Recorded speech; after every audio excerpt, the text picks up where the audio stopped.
אהלן חברים, היום נראה לכם איך ליצור יער אפוקסי. זה רק עץ מצופה אפוקסי. מתחילים בשלב ראשון, חותכים את הגזע, חותכים אותו לצורה פחות או יותר רצויה לנו,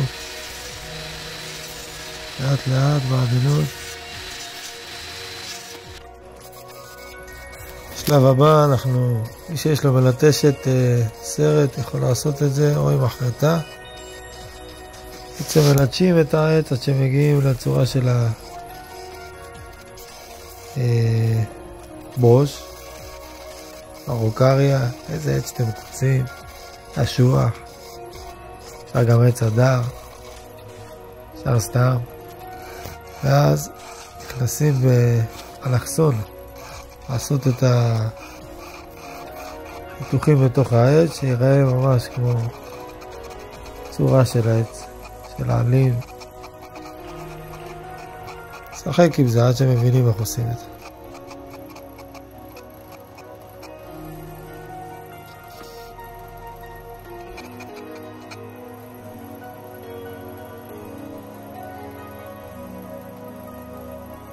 אפשר להמשיך עם זה עם הדרמל, ממש ליצור עלווה נופלת כזאת, אין לזה גבול.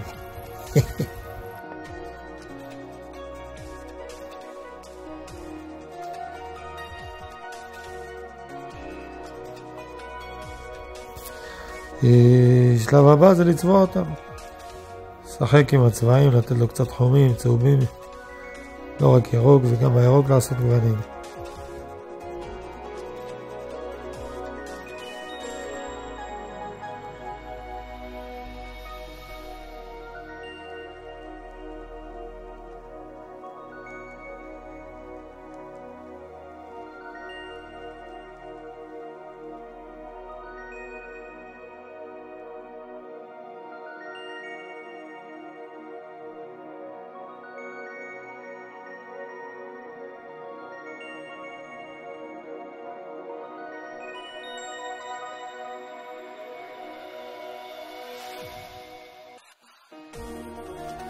השלב האחרון זה לצפות אותם מאפוקסי עם מברשת, זה כבר לא הראיתי לכם, זה פשוט למרוח את זה עם מברשת ואז יוצאים ליער.